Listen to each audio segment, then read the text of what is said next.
Namaste and welcome. Uh, Today we are going to start a new chapter. It's chapter number 12. It's called Abiding in the Self. So, these are the words of Janak, the disciple. So, while he was realizing the words of Astavakra and the knowledge which was getting revealed.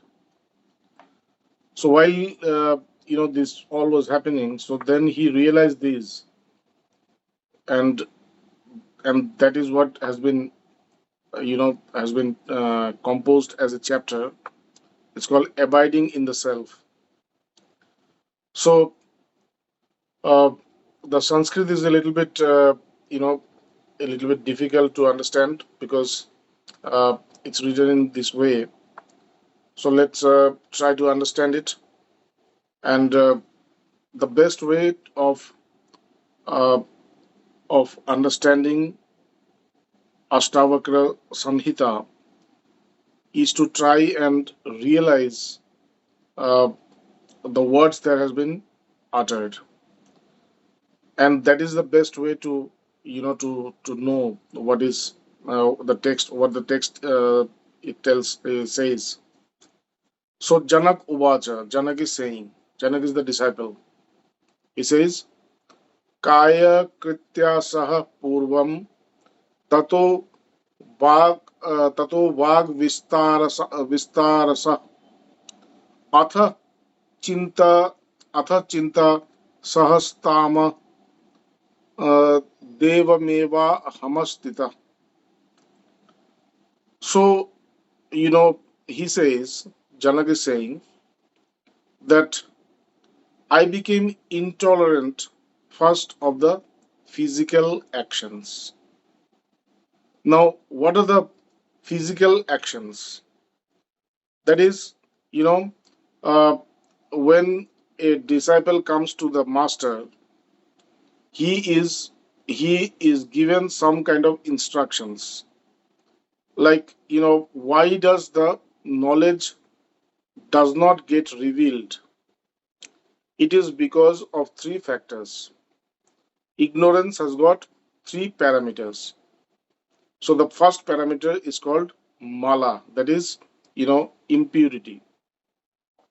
Then the next one is big shape, that is distraction. And the third is avaran, that is mask or cover. So this is what ignorance is all about. Ignorance consists of impurity. Ignorance consists of distraction, and ignorance consists uh, mm, of of cover, that is masking. Now, when a disciple comes to the master does not give him instructions of self-realization at the very instant. What does the master do? The master gives him karma yoga. That is, he tells the disciple to do some actions which are meant for the benefit of others, where his benefit is not directly involved. And while he will perform those actions, he should not have any any desires. He should not have any longing from those actions. Those actions should be meant only for the good of the universe. So when he performs these actions, then this impurity part, which is in the mind, that impurity you know gets eradicated. It gets cleansed, and he becomes pure. That is, his mind, his chitta, the mind stuff, it becomes pure. But then there is two other parameters. That is, one is distraction, and the other is this covering. So then when the master sees that the disciple has become pure, then the master, you know, engages him to in the act of devotion. That is to worship, to he is engaged in the work of worship in devotion. So while he devotes himself to the Lord and concentrates his mind in the deity, what happens is his mind gets concentrated. So when his mind gets concentrated, the the distractions present within his mind, they gets cleansed. So, now we have this person who is free from impurity as well as distraction. Now, the last one is, the self is not revealed. It's not manifested. It is covered. It is covered. It has to be discovered. So, this discovery happens when the master instructs him about self knowledge. When the master tells him about the self, that the self is pure consciousness and that you are the self, there's no other self. You are that, divine entity. You are that, pure consciousness, that absolute consciousness. So when the master says this, then only the disciple, you know, his mask or his the cover which was separating him from self knowledge or self realization, that cover gets uncovered and the knowledge gets revealed. So these are the three three instructions. So here Janak says that I became intolerant first of the physical action. Like my mind has got completely absorbed in the self.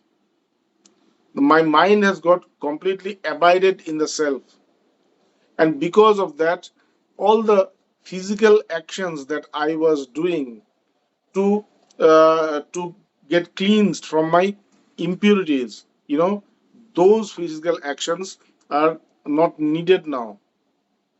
And because they are not needed now, I became intolerant of them. I cannot tolerate them at all now because I don't need them. I feel myself very pure. And not only that, I am pure to the extent that I can feel that I am that consciousness. I can I can concentrate myself into the state of self realization.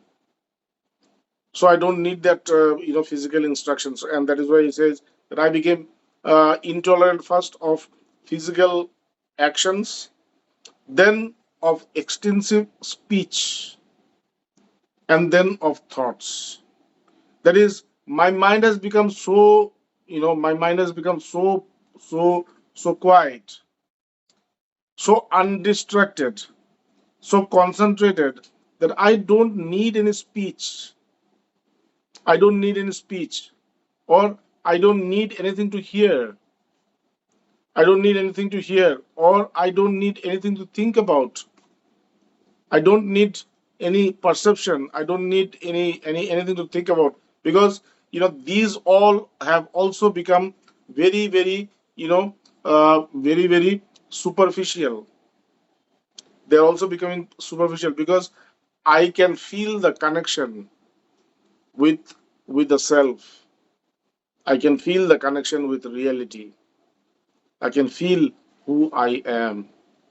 So when I can feel who I am, I don't need to be reminded always.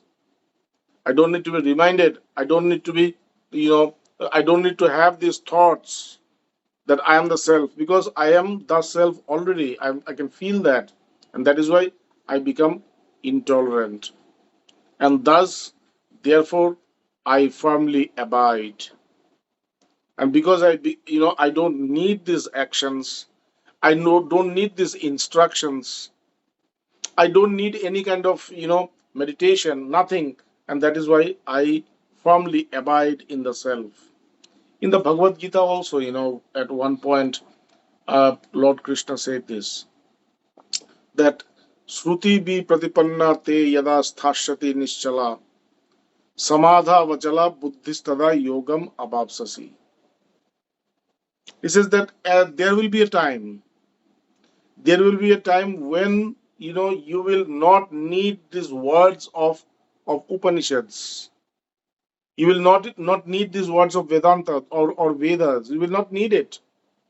You will see that without them also your mind has become very quiet, very situated. And when you see yourself in such a way that without having the direct exposure of any kind of speech, any kind of thought, any kind of instruction, you are you are completely absorbed in the self. When you find yourself in such a way, then samadha vachala buddhistada yogam abapsasi. Then only, then only your mind is completely absorbed into the self, and it is absorbed in equanimity. It's all absorbed in samadhi. It is absorbed in samadhi, and because it is absorbed in samadhi, you have attained the state of highest yoga. So here also, Janak is saying the same thing, that I have come to a point where I have become intolerant of all the physical actions. And the mental actions also, I don't need any speech. I don't need any thought. I don't need any thought. I am always, firmly, I firmly abide in the self. And that is why I don't need them. Then the next one, it says, Prityabhavena shabdadera drishattvena chatmana विक्षेपैकाग्रहदया एवमेवाहमस्थितः. It says, Janak is saying that having no attachment of sound and the other sense objects. Like we know that why do we get connected to the world? Why do we forget, or why do we become unaware about our real natures? Why do we not feel that I am that supreme consciousness all the time?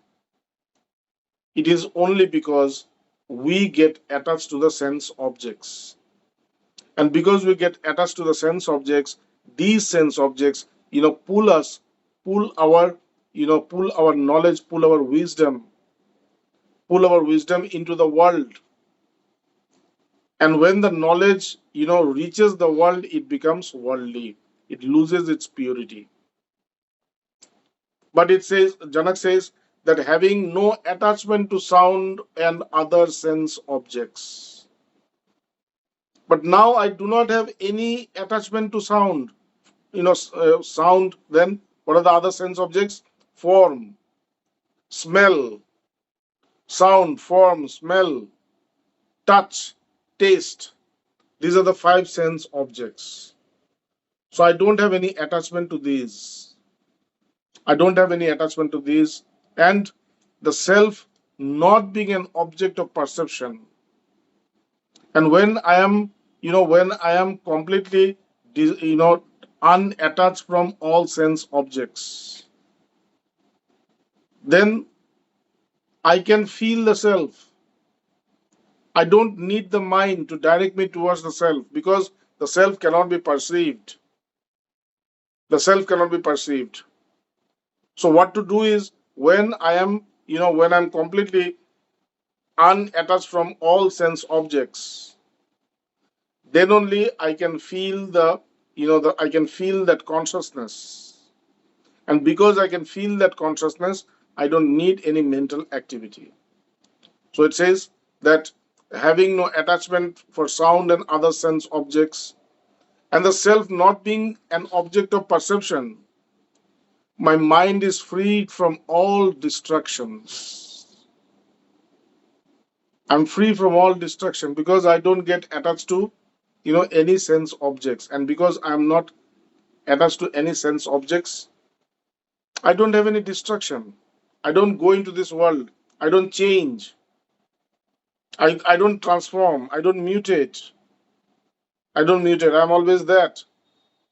I'm always that. I'm always free. My mind is free from all distraction and is one pointed. And because it is free from all distractions, it's one pointed. It's always concentrated. It is concentrated. And thus, therefore, I do firmly abide. And because I am totally absorbed, I'm totally absorbed in the self, because I'm totally concentrated into the self. That is why I abide to the self. I don't have any distractions. Don't need to abide by my mind. I don't need to be abide by I don't need to abide by my by this world. I've already found or discovered the reality. I've discovered my real nature, my true identity. And when I have discovered my true identity, that is the abode of happiness, that is the abode of peace, that is the abode of fulfillment. I always feel this fulfillment within me. And because I feel this fulfillment within me, I don't need any other distractions. Okay? Then it says, Samadhyasyaadi vikshipto vyavahara samadhaye evam vilokya niyameva meva ahamastita. It says, an effort has to be made for concentrated concentration when there is distraction of mind owing to superimposition, etc. Why I am distracted?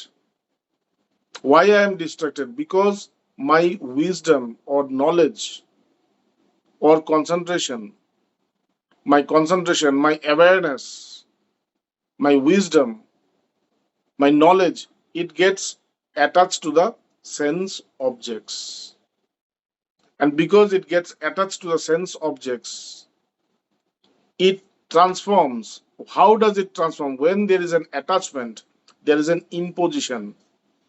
Like there is an attachment of form with the knowledge or consciousness. When the consciousness has attached itself with the form, then the concentration, that then the consciousness has you know transformed itself into the form. It does not transform, but it appears as if it has transformed itself into that form. Like like in the mirror. Like in the mirror, there is a red bulb, red light. The mirror does not have any color, but because of that red light, the mirror appears to be red, but the mirror does not have any color. This red color has been imposed, superimposed on the mirror, and it appears red. In the same way, when consciousness gets united with matter, matter means this object, the sense objects. When consciousness unites with matter, then the consciousness takes, there's a superimposition of the matter on the consciousness, and the consciousness appears as if it has transformed itself into matter, but it has not transformed itself. It's there, but it appears as if it has transformed itself into matter. Okay, so then what happens? Then there is a process by which we separate the consciousness from the matter. This process is called meditation. When the consciousness is superimposed by the matter, then the consciousness appears to be distracted, losing its character. it appears as if it has lost its character. And because it appears as if it has lost its character, then, you know, then it appears as if the consciousness has transformed itself into matter. So to remain, to bring back the consciousness from the matter, one has to separate the matter from consciousness. Then only the true nature of consciousness can be experienced. If we do not separate the consciousness from matter, we cannot experience the true nature of consciousness. We will only experience the nature of matter, the behavior of matter, the attributes of the matter. So, this process is called meditation, concentration. We have to concentrate on that, one point. We have to have a very, very one pointed concentration on the consciousness. When you have this one pointed consciousness, then only we see that the matter has, the consciousness has separated itself from the matter. And this is called spirituality. So it says that an effort has to be made for concentration when there is distraction of mind owing to superimposition, etc.